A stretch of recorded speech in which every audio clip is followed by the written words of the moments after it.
Happy New Year and welcome to the January 2014 edition of Legislative Report. I'm your host, Anthony Tezak. It is the duty of every public official to honorably oversee the funds entrusted to them by taxpayers. All too often, however, we hear reports of a bad apple who embezzles dollars that belong to local municipalities and charities. Equally as disturbing, once caught, these dishonest public servants sometimes receive little more than a slap on the wrist. That will change if new legislation sponsored by State Representative Ryan Mackenzie that is making its way through the House of Representatives becomes law.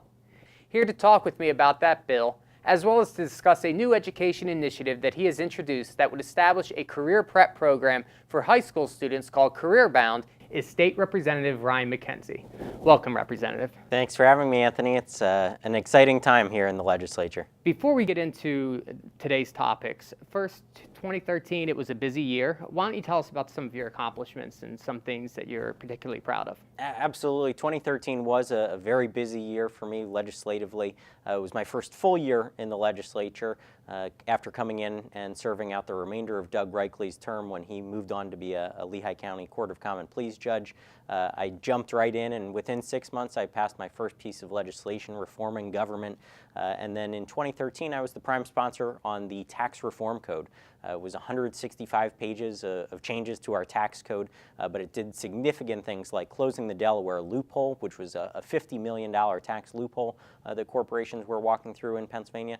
And then with that money that was saved by closing that loophole, we actually brought down rates across the board. We did things to help startup companies. We eliminated the inheritance tax for small family businesses. So a lot of good things. And now what we're going to talk about today are two other pieces of legislation that started in the process in 2013, and hopefully we're going to finish them off here in 2014. All right, now, the first bill that we're going to talk about, the reason it came to be about is because there were a number of high-profile municipal thefts in your district. One included $850,000 being misappropriated. Can you tell us a little bit about that? Yeah, absolutely. So, there are two high-profile cases that had brought this issue of municipal theft and stealing money from the public trust, as I would say, to the forefront in my area. So the first was actually a number of years ago. About $2 million was stolen from Lower Mackenzie, and that was from their sewer hookup fees account. And the individual there only received house arrest and was ordered to pay restitution. Unfortunately, not all of that money was recovered. And more recently, $850,000, as you said, was stolen from South Whitehall Township from their utility funds. And again, this is somebody on the inside doing this. And a real problem, once we looked into this issue across Pennsylvania, we found not only local governments, but also nonprofit organizations like the Boy Scouts and VFWs all across our Commonwealth are faced with these types of problems. And unfortunately, the penalty in most cases ends up being probation and restitution. And in my opinion, that's just not satisfactory. And so we're going to try and increase the grading of the penalty for individuals who steal from local governments and nonprofit organizations. And I understand in these two cases, the one from South Whitehall Township, that is still being adjudicated. But what was the result of the other case in South Mackenzie Township? Yeah, in Lower Mackenzie Township. Again, it was restitution and house arrest, just not, in my opinion, a satisfactory punishment for stealing $2 million from all taxpayers across that township. And, again, we see that all across the Commonwealth was that type of lenient penalty. And then also, I think that if an individual is out there committing a crime such as this, and they're so inclined to be participating in that type of behavior, they're going to hear about these other cases that are out there, and they're going to think to themselves, okay, tens of thousands of dollars or hundreds of thousands or even millions of dollars in a potential benefit to them as an individual, and weighing that decision against probation, house arrest, restitution, in my opinion, those are not a deterrent to this type of theft. And so again, hopefully we're going to correct that and get a new increase in those penalties signed into law here in 2014. So if your bill was in place when these cases were resolved, what would the penalties have been at minimum? Sure, and so it's important to note we aren't looking at minimum sentences, but we want to increase the grading of these penalties. And so for thefts of $100,000 or more, but less than $500,000, it would be a second-degree felony. and thefts of 500,000 or more would be a first-degree felony, so maximum 20 years imprisonment. And so what that does by increasing those gradings of the penalties, when somebody, a district attorney or somebody else goes to negotiate an agreement with the individual who has committed the theft, they're going to start out at a higher negotiating point. And so we want to leave that flexibility. We didn't want to do a minimum sentence or anything like that. We did want to leave the flexibility because it's obviously on a case-by-case basis, and we want to leave that discretion to a district attorney and a judge and the individuals who are involved in the case. But we do want to increase the grading of the penalty. So again, they start out at a higher negotiating point so that when it maybe comes to working out a deal in those situations, they're still going to get something greater than probation or house arrest. And again, I think that's the right penalty for these types of crimes, but also, again, hopefully it's going to actually act as a deterrent for future crimes as well. Now, moving on to House Bill 1725, this is your career-bound legislation. Why create a bill like this? Yeah, absolutely. So we're changing gears here pretty significantly. Yeah, you know, workforce development is one of our most important things that we can do here in Pennsylvania. We know jobs is a top priority of myself and our House Republican caucus. But House Bill 1725, it's also known as career bound. What it would do is it would institute a career awareness, an exposure program for high school students and middle school students, and it would really integrate the businesses, local businesses in our area with the education system and also our workforce development system. And so we would utilize a current funding model that's been proven to be very successful. That's known as the EITC program, Educational Improvement Tax Credits. That's what it stands for.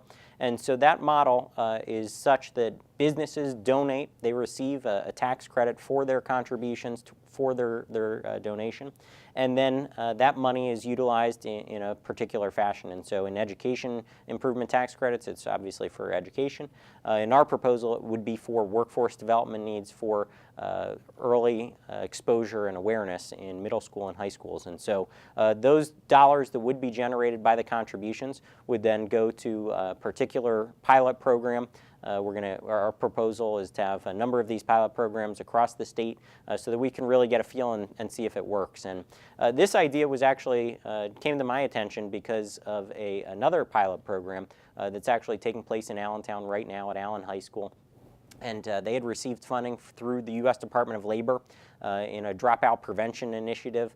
They had received dollars to create a program whereby the community college, the vocational technical school, the workforce development system, all of those are co-located in a high school, and they have access to these students on a regular basis. And students who, in that case, again, were particularly in risk of dropping out of school have all of these different opportunities put right in front of them. They have the opportunity to participate in job shadowing and mentoring programs and go out to different local businesses, learn about different careers that they may not have even known about, and really just gain that exposure so that they can make an educated choice where they want to go with their lives. And college may be one route for some folks, but there are lots of other alternatives out there, and we need to make sure that students are aware of that. And this program, Career Bound, would help spread that awareness across Pennsylvania. Now, not only is it going to help spread the word around, but also it initially was targeting high school students, and it's been expanded to earlier grades, such as middle school students. Why did you decide to make that change? That's correct. So around the end of 2013, we held a hearing with lots of folks, again, from the business community, the education community, and the workforce development community. Everyone was very supportive of the proposal, and they did offer some good suggestions, though, that we have taken up and included as an amendment to the bill. And so we expanded it from high school to also middle school students. And what we heard from educators was, you know, there's no right time to get in front of students and start talking to them about careers. Every student is different, but they said the earlier you can do it, the better. And they said, in their opinion, that they felt middle school would be a good time to even start getting this exposure for different career opportunities in front of students. And so we were able to make that change, and it's a positive change. We made a lot of other changes based on the testimony from participants and potential participants in the program, and I think we've strengthened the program. And so here in 2014, I look forward to working with the Senate on that bill to get it signed into law. Now, we only got a few minutes left, but there are 3 steps involved in this program. If you can quickly describe each step. The first one is early exposure. Yep, so early exposure, again, now this would be more targeted towards middle school students, really just generating ideas from them, hearing about what their interests are, where they might be looking to go. And then after early exposure, we go to practical exposure. Sure. Practical exposure would be things like going out on the job site, doing a job shadowing or mentoring program, anything like that where they can get a hands-on experience and really stimulate their interest in some of these careers. And then the final step is extended exposure. Yeah, and extended exposure would be something for those students who are maybe later in high school, something like an internship would be the most easily explainable example of extended exposure, where they could be on a site with a business in a particular career for a longer period of time, really figuring out if that's the right path for them to take forward. And with things like college debt mounting for a lot of students who have maybe changed their major or decided to go a different route than college altogether after a couple years of that type of education, we want to make sure that students have lots of different experiences and ideas placed in front of them so they can make a very well-informed decision about which career path they want to head down. All right, Representative Mackenzie, thanks for joining us. Seems like we have everything from taxes to trying to make sure the municipality wrongdoings are taken care of, and education experiences. You got a lot on your plate, yeah, and serving absolutely. your people well. The job of a state representative is one that is very broad in nature, so there are a lot of topics to cover, but I enjoy the work, and I think we're making real progress here in Harrisburg. Thank you, and good luck. That's all the time we have for today's program. I'm Anthony Tezak. If you have comments or questions about this or any other legislative topic, Representative Mackenzie's contact information will be on the screen in a few seconds. Thanks again for watching, and please join us again next time for another edition of Legislative Report.